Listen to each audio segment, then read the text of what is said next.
بسم اللہ الرحمن الرحیم۔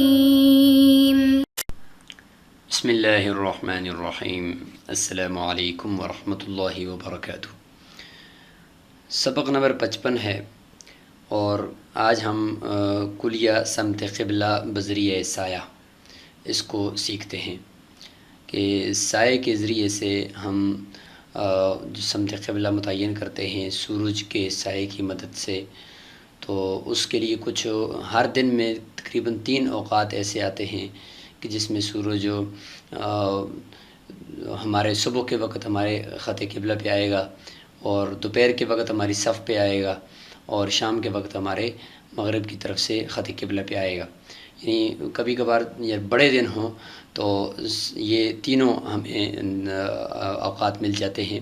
اور اگر سردیوں کے دن ہوں تو پھر کبھی ہمیں 2 وقت ملیں گے، یعنی دوپہر اور شام کا وقت جس میں ہم قبلہ رکھ سکتے ہیں، اور کبھی ہمیں ایک ہی وقت جو دوپہر کا ہے وہ ملے گا۔ تو اگر ہم اس وقت کو معلوم کر رہے ہیں جس وقت سورج ہمارے خط قبلہ پہ آتا ہے، شام کے وقت یا صبح کے وقت 2 وقت وہ ہیں، یا دوپہر کو جو ہماری صف پہ آتا ہے، اگر ہم وہ وقت معلوم کر لیں، ہمیں وہ معلوم ہو جائے، تو اس کے بعد پھر ہمارے لیے اس وقت قبلہ رکھنا کوئی بھی مشکل نہیں ہے۔ عین اس وقت ہم لکڑی کا سایہ نکال کر وہاں پہ لائن لگا کر صف کے اوپر تو صف بنا کر پھر وہاں سے 90 درجے پہ قبلہ بنا دیں گے، یا پھر یہ کہ مشرق یا مغرب کی طرف سے جو ہمیں صبح کا وقت معلوم ہو جائے تو اس وقت ہم قبلہ کے اوپر ایک خط کھینچ سکتے ہیں سایہ نکال کر۔ تو آج ہم اس کو پڑھتے ہیں۔ اچھا، اس کے پیچھے کیا بیک گراؤنڈ ہے ہم اس کو ذرا سمجھنے کی کوشش کرتے ہیں۔ مثال کے طور پر میں یہاں پہ یہ بنا دیا ہے افق، آپ اس کو سمجھ لیں، اور یہ ہمارا دائرۃ الافق ہے، اور یہاں پہ اگر ہم دیکھیں تو یہ اوپر سے نیچے، اس کو میں ابھی جو فرض کرتا ہوں وہ ہے شمال جنوب، تو یہ اوپر شمال ہے اور یہ نیچے جنوب ہے۔ اس کو میں اس وقت جنوب لکھ دیتا ہوں، اور یہ اوپر ہمارا شمال ہے، اور اس طرف اگر دیکھیں تو مشرق ہے اور ادھر مغرب ہے۔ تو ناظرین، یہاں پہ اگر آپ غور کریں تو سورج چونکہ اوپر نیچے چلتا رہتا ہے سارا سال، یعنی خط استوا سے کبھی اوپر جاتا ہے، پھر کبھی نیچے آتا ہے، پھر بہت نیچے چلا جاتا ہے جدی سے، پھر اوپر آتا ہے، تو یہاں پہ اس طریقے سے سورج گھومتا رہتا ہے۔ اچھا، اب اگر دیکھیں کہ ہمارا سمت قبلہ مثلا کراچی کا جو ہے وہ 92 ہے، تو یہ شمال کا نقطہ جو ہے یہ 0 ہوتا ہے، اس کا سمت مشرق کا نقطہ 90 کا ہوتا ہے، جنوب کا 180 کا ہوتا ہے، اور مغرب کا 270 کا ہوتا ہے۔ اور ہمارا جو زاویہ قبلہ ہے 92، وہ شمال سے بطرف مغرب ہے، اس طرف سے ہے 92، یعنی شمال سے اگر مغرب کو دیکھیں تو یہ 90 پہ ہے، تو 92 اس طرف سے ہوگا، اتنا ہوگا۔ تو یہاں پہ ہم ایک لکیر فرض کر دیتے ہیں، مثلا یہاں سے اس طرف سے ایسے ہوگا، اور اسی قبلے کو اگر ہم شمال سے بطرف مشرق ناپیں تو پھر وہ 200 تقریباً 68 ہوگا، یہ 267.5 ہوگا، کیونکہ اگر ادھر سے ہم اس کو اس طریقے سے شمار کریں تو یہاں پہ یہ 268 یا 267.5 درجات بنیں گے، اور ادھر سے اگر ہم دیکھیں تو بلکہ اس وقت چونکہ جب شمال سے ہم دیکھیں تو 92.5 ہے نا، تو اسی 92.5 چونکہ 360 درجات کل ہوتے ہیں، تو اس کو اس میں سے نکالیں تو بقیہ بچتے ہیں تقریباً 267۔ تو یہاں پر ہم چونکہ شمال سے بطرف مغرب ہمارا قبلہ ہے، تو ہم 92 کا اعتبار ہی کرتے ہیں، اور یہاں پہ ہم اس کو نشان لگا دیتے ہیں کہ ہمارا قبلہ تقریباً اس طریقے سے ہوگا، ایسے ہوگا، ٹھیک ہے۔ تو یہ ہمارا آپ خط قبلہ، اس کو آپ کیو سے تعبیر کریں، یہ ہمارا کیو ہے، اور اسی پہ اگر دیکھیں تو اسی پہ ڈی رکھ کر 90 درجے پہ صف بنتی ہے، تو ہماری صف تقریباً اس طرح بنے گی، صف ہماری اس طرح بنے گی، اس کو ہم لکھ دیتے ہیں اس کے اوپر صف۔ تو یہ ہماری صف ہے اور یہ ہمارا کیو ہے۔ تو یہاں پہ آپ کو تقریباً 4 لکیریں نظر آ رہی ہیں، قبلہ کی اور صف کی اور مشرق اور مغرب کی لکیر اور شمال و جنوب کی لکیر۔ تو ناظرین، سورج جو گرمیوں میں مثلا یہاں اوپر سے ادھر سے طلوع ہوتا ہے اور ادھر سے غروب ہوتا ہے سرطان پہ، پھر نیچے بھی جاتا ہے اوپر بھی جاتا ہے۔ تو اگر ہم دیکھیں کہ سورج اگر یہاں سے طلوع ہوا گرمیوں کے دنوں میں، مثلا جون جولائی میں یہاں سے طلوع ہوا، تو اس وقت سورج کا یعنی زاویہ زمانیہ تو یہاں سے سورج ہے اور ادھر سے ایسے بلند ہوگا اور ایسے جائے گا اور ہمارے نصف نہار پہ جا کر پھر یہاں سے ایسے غروب ہو جائے گا۔ تو اس طریقے سے سورج آئے گا، مثلا تھوڑا سا ایسے بلند ہوگا اور پھر یہاں پہ آ کر غروب ہو جائے گا۔ مزید اگر اس کو آپ بڑھائیں تو یہاں سے ایسے آئے گا، مطلب اوپر بلند ہوگا، بلند ہونے کے بعد پھر یہاں پہ آ کر غروب ہو جائے گا۔ یہ جو میں نے لکیر نیچے لگائی، یہ پڑی لکیر ہے، یہ حقیقت میں اس کو آپ بلندی سمجھ لیں کہ سورج یہاں سے بلند ہوگا، ہمارے نصف نہار پہ بھی آئے گا اور یہاں سے ہمارے خط قبلہ کو صبح بھی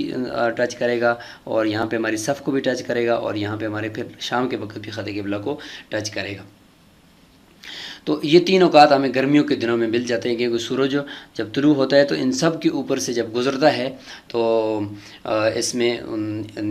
ہمیں یہ 3 اوقات مل جاتے ہیں۔ اگر ہمارے پاس کوئی ایسا کلیہ ہو کہ اس کلیے کی مدد سے ہم یہ والا وقت معلوم کر لیں کہ صبح کے وقت سورج ہمارے خط قبلہ پہ آیا تھا تو کیا وقت ہوگا، صف پہ آئے گا تو کیا وقت ہوگا، اور شام کو جب خط قبلہ پہ آئے گا تو کیا وقت ہوگا، ہم اس وقت کو اگر معلوم کر لیں اور اس کو اپنے پاس محفوظ کر لیں اور اسی وقت میں اگر ہم کسی چیز کا سایہ نکالیں تو وہ سایہ عین صبح شام کے اوقات میں قبلے کی طرف ہوگا اور دوپہر کے اس اوقات میں وہ صف کے اوپر ہوگا۔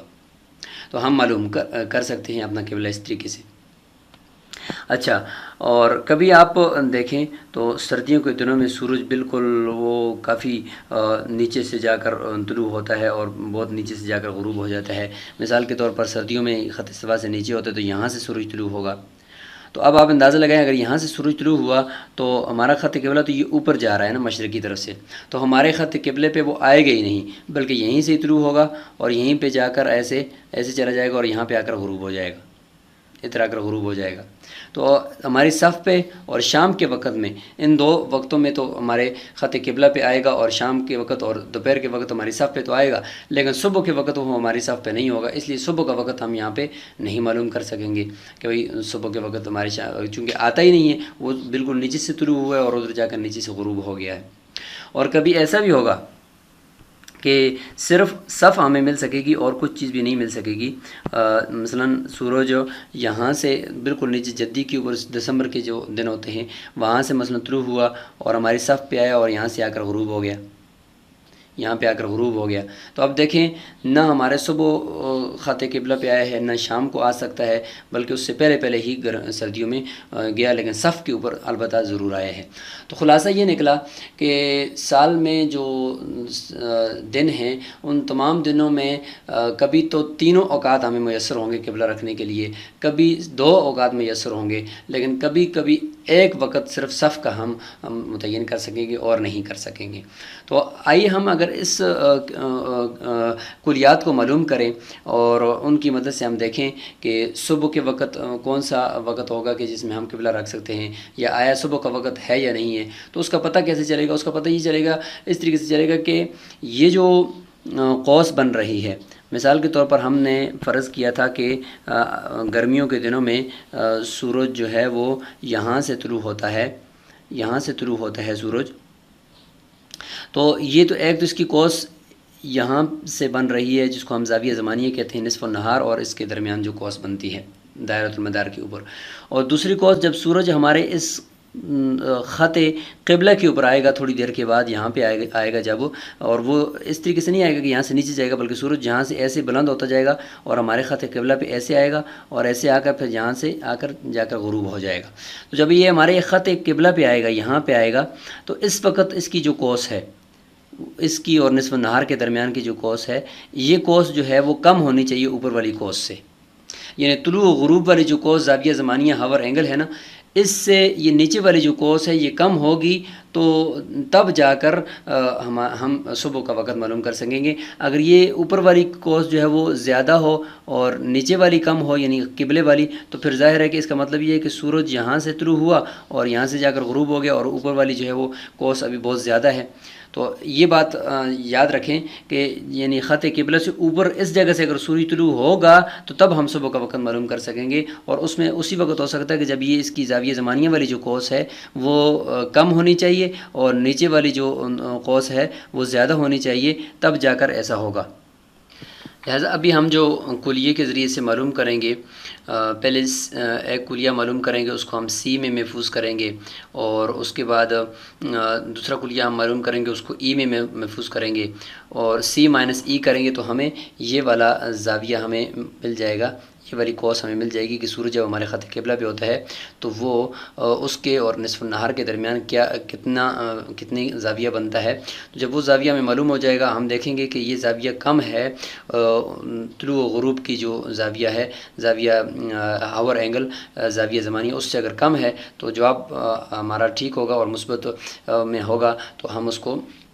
آگے پھر پروسیس چلائیں گے۔ اگر وہ منفی میں ہوگا تو ہم سمجھ جائیں گے کہ اس کا مطلب یہ ہے کہ بھائی یہ والی جو کوس ہے یہ کوس بڑی ہو گئی ہے، اور جو اوپر والی کوس ہے یعنی طلوع کی کوس ہے وہ چھوٹی ہے، تو اس صورت میں پھر صبح کے وقت سورج ہمیں اپنے خط قبلہ پہ نہیں ملے گا۔ تو چونکہ یہ سبق ہمارا ابھی اگر ہم یہاں سے آگے 2 کلیہ حل کریں اور ان کے بعد پھر ہم آپ کو دوبارہ واپس آ کر اس جگہ کو سمجھائیں تو اس پہ وقت زیادہ بیت جائے گا، اس لیے ہم اگلے کلپ کے اندر اور اگلی ویڈیو کے اندر ان کلیات کو حل کرتے ہیں، اور اس کے بعد پھر دیکھتے ہیں کہ کون کون سے اوقات ہمیں ملتے ہیں۔ ایک تاریخ متعین کر لیتے ہیں، مثلا 15 اپریل ہم متعین کر لیتے ہیں، اور 15 اپریل کو ہم کراچی کے اندر دیکھتے ہیں کہ صبح کا وقت ہمیں ملتا ہے یا شام کا یا دوپہر کا، جس میں ہم قبلہ رکھ سکتے ہیں۔ السلام علیکم ورحمۃ اللہ وبرکاتہ۔